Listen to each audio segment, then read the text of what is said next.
So Alma should shortly be joining us, but everyone really, really excited to have you here today for what's going to be an amazing panel. The topic is broad, but it's quite a tough topic even if we stop halfway, making it to the C-suite. It becomes even more challenging when you complete the panel topic of making it to the C-suite as a woman in crypto. So super excited to have the panelists with us that have amazing breadth and depth of experience in TradFi and crypto, who are all in the C-suite. This is an interactive session, so please ask as many questions as you have. The panelists are here for you. And perhaps if I could ask my panelists to introduce themselves before we start the topic. Maybe if I start with Ava. Sure, no worries. So there we go. So hi, my name's Eva Lawrence. I'm the COO of Arcane Crypto. We are building a platform for investors to learn, trade, and invest in cryptocurrencies. As Mel alluded to, I come from a TradFi background. So I was at Morgan Stanley for 8.5 years, first in a more legal and regulatory role, and then in trading. So I was trading equity finance, so hedge fund shorts, ETFs, corporate bonds, and then I moved into the crypto space around four and a bit years ago now. Amazing, thank you. Lana, shall you go next, followed by Elena? Sure can. Hi, everybody. My name is Lana Schwartzman, and I'm the Chief Compliance Officer of Dapper Labs. I have been in compliance and regulation space for about 18 years, of which 11 have been in crypto compliance. Prior to joining Dapper Labs, I spent close to 3 years as Chief Compliance Officer at a regulated peer-to-peer marketplace, and before that, spent 7 years at Grant Thornton in the regulatory risk group, specializing in the amount of regulations. My early years were spent at Morgan Stanley and Deutsche Bank in various compliance roles.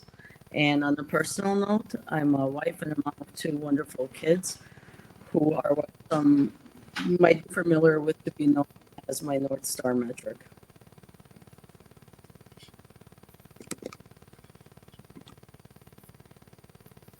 Amazing. Thank you so much. Elena. Thanks, Mel. Elena Hughes. I'm the CCO here at Gemini, a crypto exchange based in New York. Joined Gemini a couple of years ago after a stint at a series of traditional financial services firms. Spent most of my career in financial crime prevention space, and super excited to be here on this panel chatting with these delightful women. We are super excited to have you. Alma. Hello, everybody. I'm Alma Angotti. Oh, are you hearing a echo? There, that's better. I am a partner in financial services at Guidehouse. My background is a little bit different. I am a lawyer by training. I was at the SEC in enforcement for 13 years. I went to FinCEN to start the enforcement program for the Bank Secrecy Act, and then went to FINRA to start the enforcement program for anti-money laundering there in 2004. I've been a consultant since 2011 and lead our digital assets and fintech compliance projects. So nice to be here with all of you. It's great to have all you amazing, intelligent women on this panel. The depth and breadth of experience is really humbling. So thank you so much. Given the depth and experience that we have, I thought best to ask my daughter, what would she want out of this type of panel? And her answer really shocked me. She said, but why is it on women? Right? I was expecting a laundry list, and she went straight for, why is this focused on women? And it kind of took, actually, we do need to explain why it's on women, because I did have to share with her that it's 2022, and of the Fortune 500 companies, there are only 44 women that are CEOs. That's less than 8%. The first female CEO was in 1972, 50 years ago. And it's really quite sad. And she was completely shocked by this. And then she said, but Mum, but you're in the C-suite. It can't be that bad. And I said, well, actually, if you look at C-suites globally and look into the reports, 1 in 4 C-suite roles are filled by women. globally, be that healthcare, be that in financial services, just globally.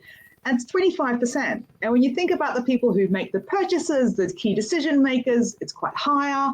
If you look at the number of college degrees, there's more women with college degrees than men, more women with master degrees than men. So it kind of really begs this question of why is this happening?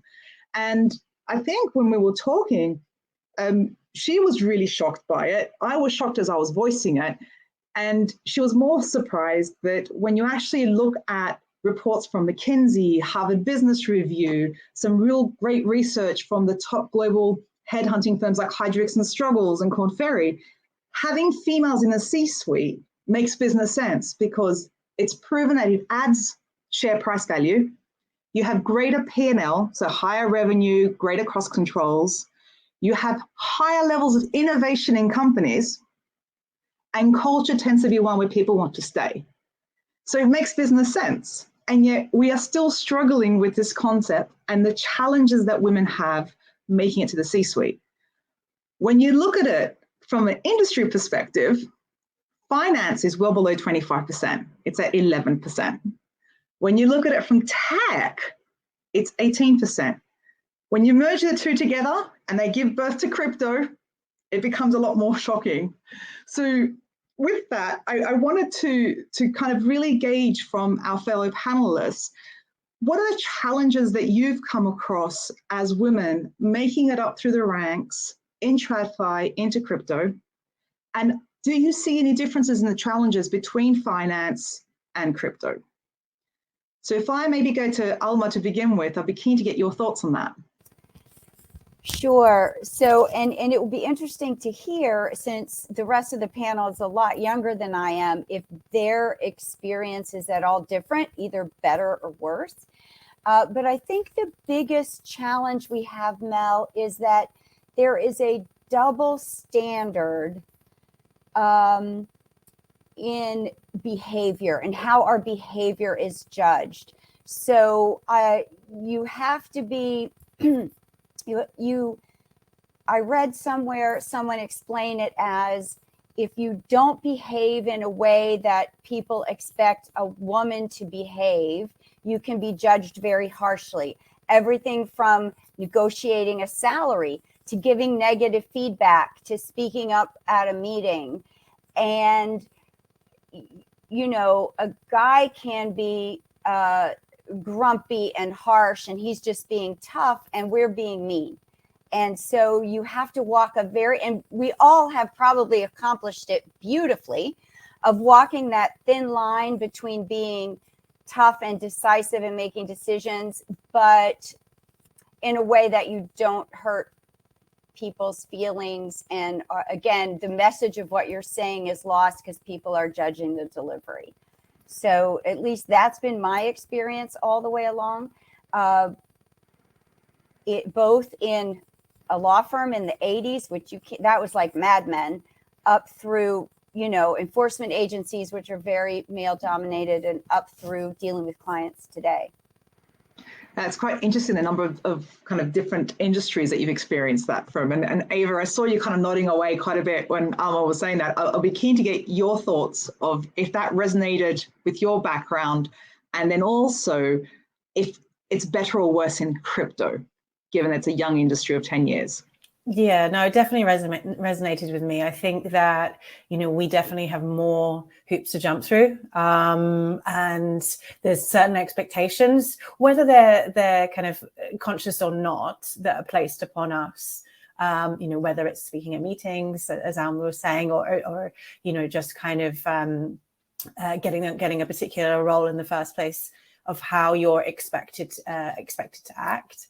I would say that often I don't necessarily act in the way that, you know, you're supposed to, and think that it is important that you feel as a woman in crypto or in any industry that your voice and your opinion is valid, of being heard, and that you don't feel that you can't share that, because that's not something that goes through your male counterpart's mind, I can assure you. And again, it's a little bit of a generalization, but in general, you know, often I speak to women, let's say after a meeting, and maybe a female in the meeting in the past has said to me, I was going to say that what's a man voice in a meeting, but I took a step back and I thought, was that the right thing to say? And I think there is a way to share your views, but don't be afraid to say something just because you're worried about how that might be perceived, because you're entitled to your opinion. I think with crypto versus fintech or more traditional finance, you've got this weird intersection where you have a lot of firms where people have come from banking, people have come from technology, and those two intersections, excuse me, mean that you've got all of this convergence of different types of ways of working, which is unusual. So, sorry, I'll leave you take a breath there. So I'm really curious because actually a lot of what you guys are sharing, I think a lot of women face on a regular basis. How have you actually tackled those approaches around the different behavioral expectations and still stay true to yourself? And Lana, you were talking a lot about kind of the number of years of experience you've had in compliance, which does still tend to be quite male dominated. How did you tackle that for yourself? I think part of it, I'm sorry, you guys hearing an echo? Are you okay? You hear an echo? No? Okay, just making sure. Thanks, everybody. I think part of it is learning to navigate the quote unquote bro culture a little bit. For example, for me, prior to wanting to climb up the ladder, I never cared much for sports. However, in the case of my husband, I decided to understand football and fantasy football and to partake in the fun and the games, and in turn that basically enabled me to very easily converse and connect to male counterparts, either at work or after work, pre-COVID when we would all actually get drinks or attend different roundtables. And it's great for small talk and to be instantly relatable, especially when people hear strong things about a quote, for example. So that for me was a way how I was able to navigate a little bit better in this space. Yeah, I think the bro culture topic that you raise is an interesting one. There's a lot of coverage, especially recently from the Bitcoin 2022 Miami, and there's a lot of conversations happening about that. And Elena, I would love to get your thoughts on kind of, have you come across this bro culture in crypto? Is that something that you're seeing changing? And how do you navigate that as you work your way up through the C-suite? I think I slightly struggle with the general characterization, though I realize that it is, in some respects, true. As women professionals and C-suite professionals, one of the main tasks, at least from my perspective, that we have is to do away with stereotypes, but by sort of canvassing the sort of male professionals as sort of perpetuating this bro culture. I think there's a slight contrast to that. But anyway, I mean, I think just to piggyback on some of the things that my co-panelists have said, I actually think that some of the traits that perhaps are more woman-like, such as, for example, to me, a sense of empathy is an advantage in many ways and allows you to be a better navigator and negotiator and just frankly a better human from a management standpoint and better leader. So I would chalk it up to actually being a plus in many respects. And the other piece that really resonated with me is that, yes, while it may be unfair that to use the terminology that we're using here, to have this bro culture and to be a participant in said bro culture, I think the fact that we are effectively held to a higher standard allows us to be a better professional, because it allows us and forces us to challenge ourselves, which means that we have to bring our A game at all times, which means, at least for me, preparation. Make sure that you know what it is that you're going to say. Make sure that what you're going to say is actually fact-based, and make sure that you are perhaps not a subject matter expert in everything that you're going to deliver, but definitely have enough knowledge to articulate your position and to be challenged and then articulate your position. So I think there are quite a few advantages to sort of being in this perhaps disadvantaged position in the first instance, and navigating the bro culture, leveraging those sort of qualities that women may possess that make them unique in some respects is actually a way to perhaps turn it around. Yeah, and just Yeah, to I add on think to it's that, funny. and now I've stopped choking, I can just add on that. On the bro culture side of things, I think that, you know, if you've got this convergence of these different areas, and sometimes, you know, if they are male dominated and maybe younger male dominated as well, because crypto is such a new asset class, is this new ecosystem, that it can mean that, you know, maybe people haven't seen women in C-suite positions and, you know, are less able to react to that or aren't used to that kind of management diversity. But also it's a great opportunity to take something that could develop into a bro culture and say, okay, well, this is how we are going to build the culture of our company, of our community, into a really positive one that promotes diversity and doesn't get down that path of stereotypes for men and for women, and takes advantage of this new opportunity for us all, really. You know, I think it's really exciting and insightful. And Alma, I don't know if I'm interrupting you, but really quickly, I think that would be really great to kind of lean on what Elena was saying in terms of leaning into what makes you a strong professional and colleague, and tapping into, like, if you are more empathetic, be empathetic, don't allow it to stop. But Alma, how have you experienced that when you've come across into the crypto session? Well, and so I agree with what Ava said. Right. You do have an opportunity, and what Elena said, if there aren't a lot of women in the room, you can stand out a bit. And maybe because I'm a little bit older and because I am generally coming in when they have problems and don't know how to fix them, I find that it is not that hard to break past those barriers. You just have to not be afraid to do it. And I think Elena's right. The best way to do that is to know what you're talking about. And so preparation, doing your homework, not being afraid to speak up, and sometimes having to advocate for your position and say, excuse me, I need to finish this thought, but it's not insurmountable. And also, as Lana said, people aren't doing it on purpose. It's a lot of implicit bias and bad habit that you can overcome with good preparation, a little self-confidence, and taking advantage of your strengths. So on that, how easy was it, or what did you do to become more comfortable to be more you and not be what everyone else expected you to be, which I think a lot of us have had this debate internally. I think a lot of the audience would like to understand, what could you do to get over that hump? Part of it, I think, is just your own maturity, right? Once you have started your career and you start realizing, I am really good at this, I really know this, it gives you the self-confidence to convince them that they should listen to you too. So I think it's a certain maturity and thinking about what you've done well and what you've done right. Not only women tend to focus on things they could do better, but things you've already done really well and what your strengths are.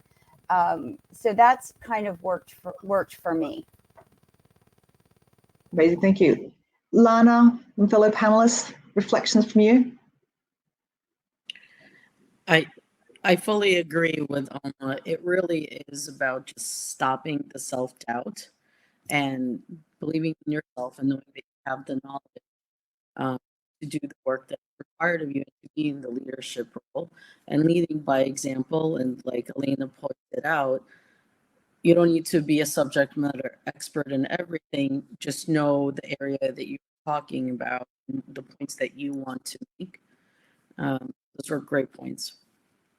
Yeah, and I think once you've built that self-confidence and feel comfortable in certain situations, you can avoid being pigeonholed, whether it's an area that, you know, you've been told that this is your area of expertise, or this is your role, and to not kind of think outside of it.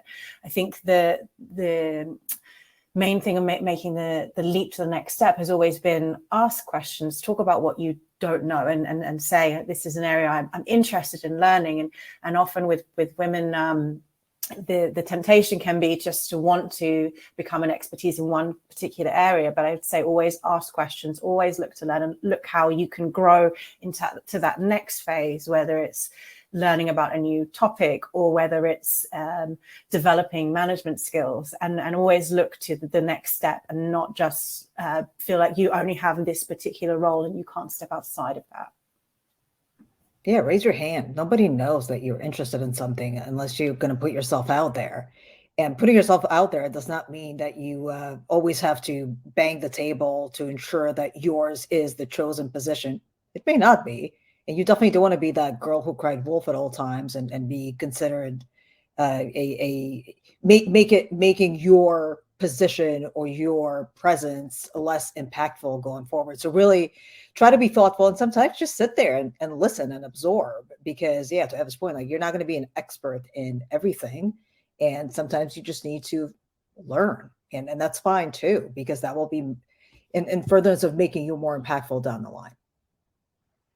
That's a really great point around learning, and it's okay to get it wrong, right? I think sometimes we feel that it needs to always be right, and it's okay to have those types of conversations. And it kind of gets me to thinking around as an individual, you need to make changes, but how do we make changes to support other women as well?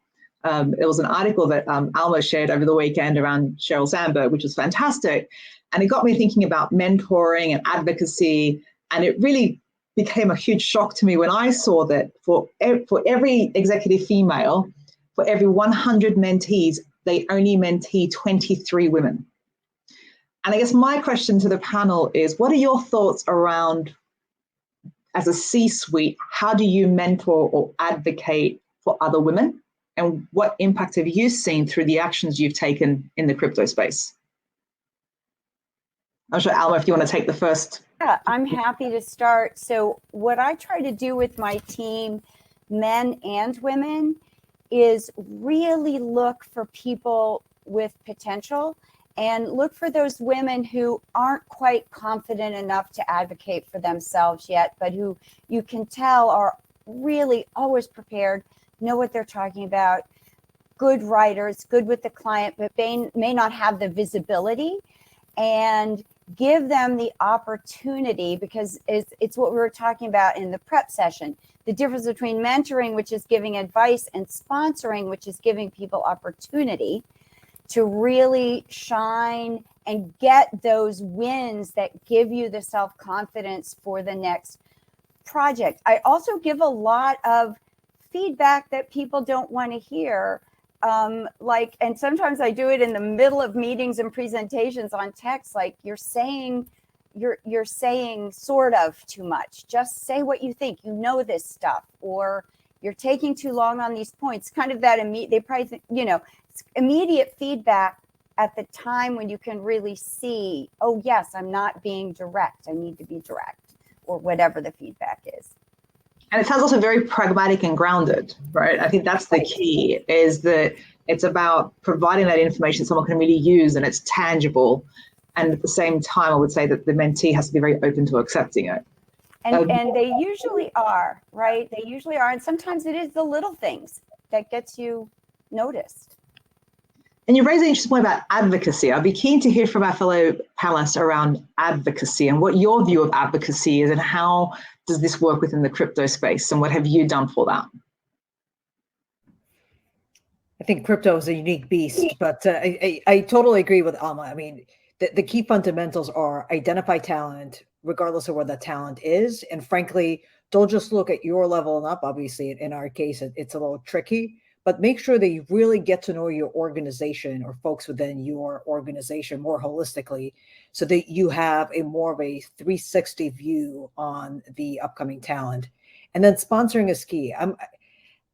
I mean, I get the mentoring component, and there is some, I'm sure there's measurable advantage to mentor folks and perhaps be inspirational or inspire. But from an actionable standpoint, sponsorship is key because that's where you really are leaning in and putting your shoulder into someone whom you believe to be the next star.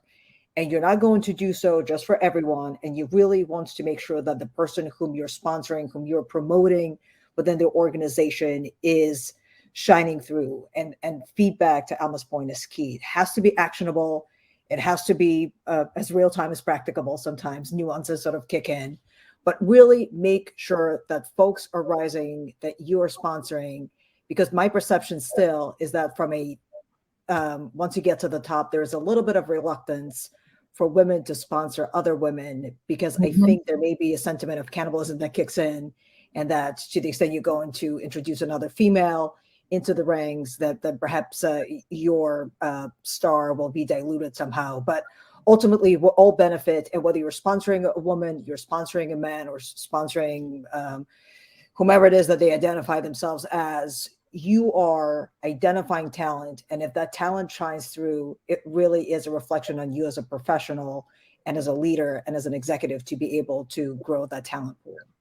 And I think that in crypto, there's enough sunshine to go around for everyone. Yeah, exactly. I definitely agree with that. That we should all push each other forward, and whether it's kind of promoting other businesses and this kind of unity that we are very good at within the crypto community about, we're all going to make it. That we all push each other forward and support each other, I think is key. And then also from sponsorship, I think it's really important to understand, if you are sponsoring someone, what exactly is it that they want to achieve, what is it that they want to do, because sometimes I think people get pushed down certain paths because they think it's what they should be doing.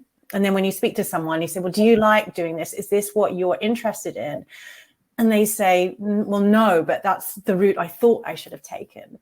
And it's really key for us to have the right people in the right roles.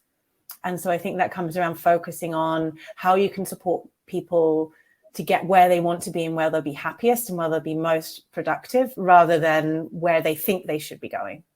Absolutely. I think there's really great insights across from all the panelists around how we can support more women to get to the C-suite. I think advocacy is a key one. And I guess I'm trying to think here of, if I was sitting there as a 25-year-old, which is way too many decades ago, but one of the questions that may pop in my head was, how do I get someone to advocate for me? Like, I understand that's what the role of a leader should be, but I'm not there yet. So how do I, as a woman, find someone to advocate for me? I think you work in you're with your immediate manager. I mean, it doesn't have to be Lana or Elena at first. If you're just at entry level, you work with your managers. You're, as Eva said, you're vocal about what you want to do, what you want to get out of the experience. You're not afraid to talk to people. I mean, some, not very many as I would like, but some junior people will come to me and say, introduce themselves, tell me their background, and say, I would really like to work on one of your crypto projects. So you know what? If I need them, I'm happy to include them. I might not have known that if they hadn't taken some time and a little bit of guts to, to take some time on my calendar and tell me what they want. But also, as Elena said, you have to do a really good job, because I'm not going to support you just for fairness. You have to be really good. And it's like the information you were talking about at the beginning, Mel. It helps a team if it has gender diversity, if it has racial diversity, if it has background diversity. You get a better result. And so that's really what we're striving for. Absolutely, really well said. I'm conscious we have only 10 minutes left, and we definitely have a number of questions coming through. So please bring them through. And I think there's 2 questions that have come through, and I'll open the panel. What made you move from TradFi to crypto? And maybe I shall ask Elena, because I'm conscious that it's been probably the most recent for her.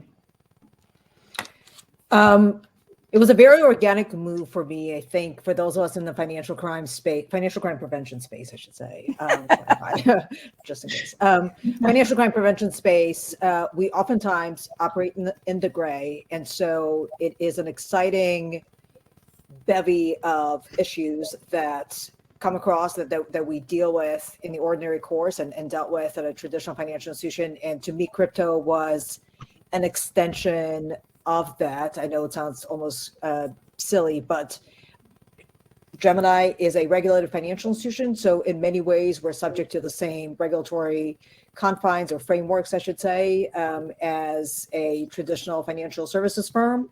And so how to navigate that in this more nascent asset class, and how do you do so in an area that is so much different, was a new challenge and a new opportunity. And it was a very organic career progression for me.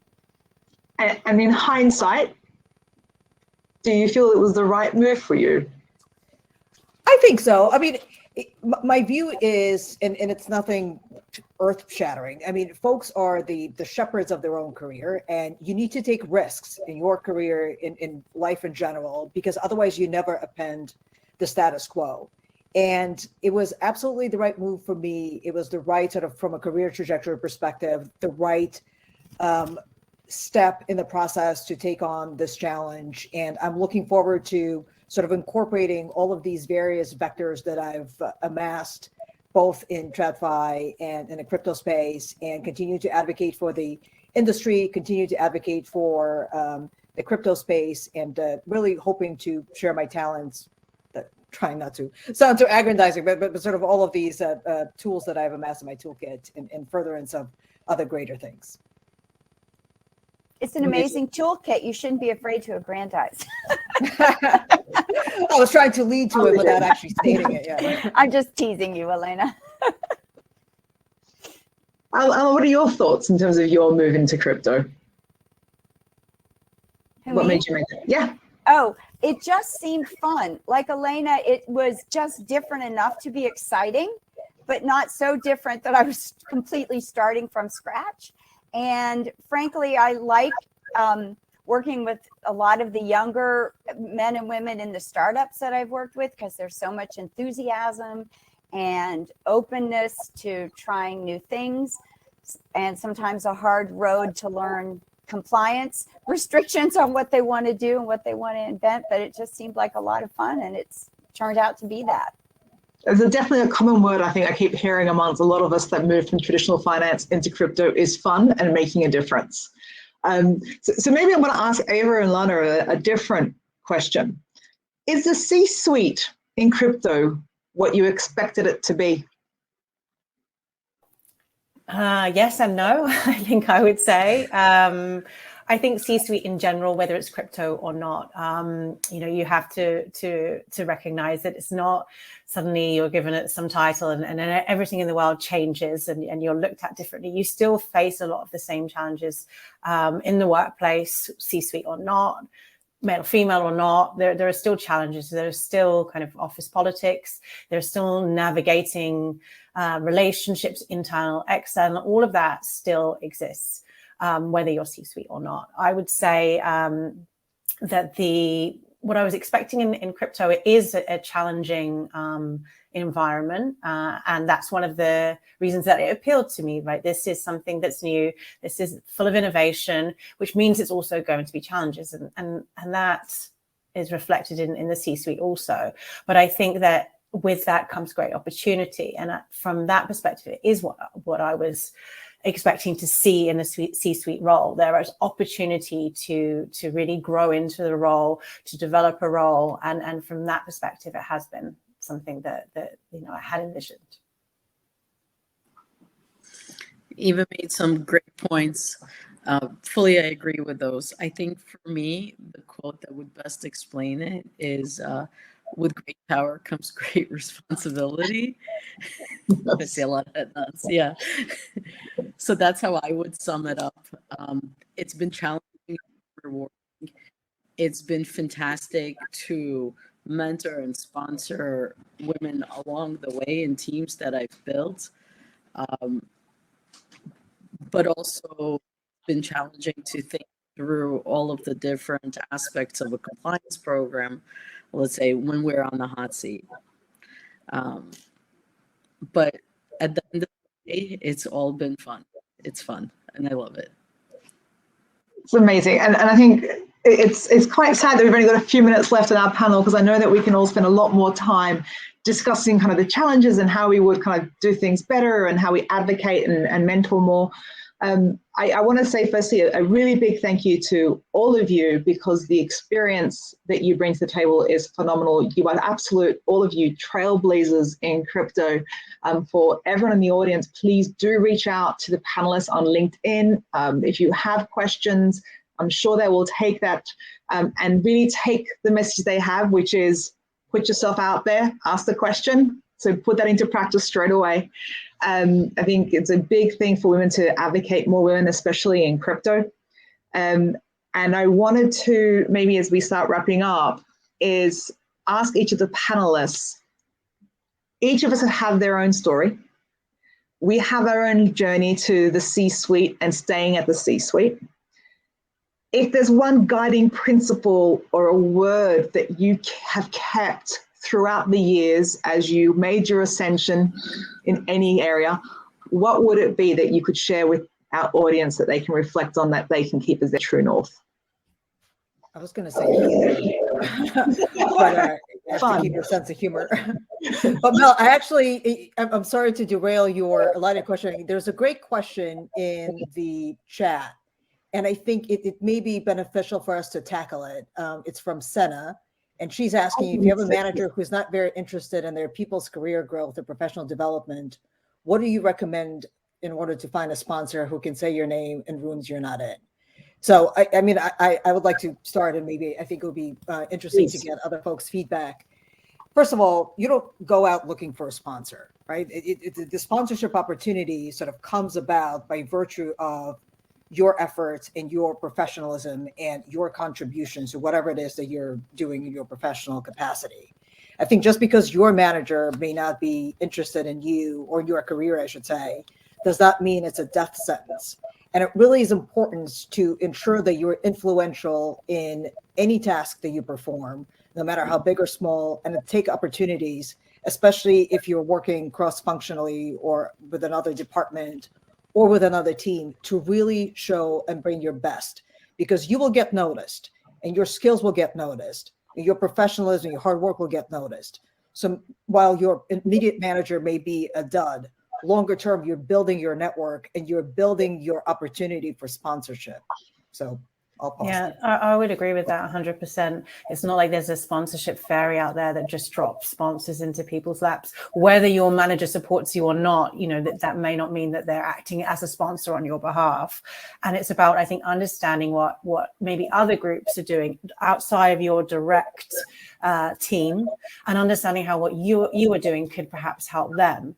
And then as you work with other teams, you'll meet more people, you'll expose yourself to more people within an organization, and that will hopefully lead you to kind of develop and grow more relationships that could lead to sponsorship and could help your career. Amazing. Elena, thank you. That's just women showing that other women support each other's backs. That was a great call out, so thank you so much. So true north, or the kind of guiding principles that have helped you ascend into the C-suite that we can share with our audience as a parting message. I'm going to start with Lana. The one expression for me that always carried true is to treat others as they want to be treated yourself. Thank you. Alma? I think it is being your own advocate. Make people tell you no, ask for what you want and explain why. And if you don't get it, maybe you'll learn something and you'll get it the next time.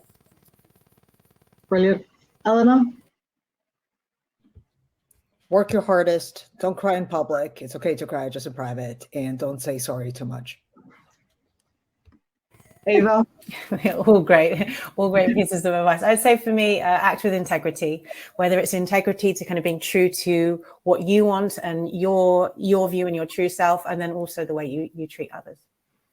amazing pieces of advice. I will add my bit, which is you're braver than you think you are. And I would encourage everyone to kind of take what we've been able to share here, apply it if it works for you. And if it doesn't, find your own path.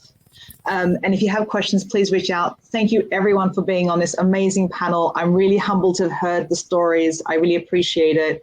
And I want to thank the organizers also for Women in Tech Global Conference. It's been a fantastic conference, and I hope everyone else enjoys the remainder of it. Thank you all so much. Thank you, Mel. Thanks, everyone. Thank you. Thanks for listening. Bye. Bye.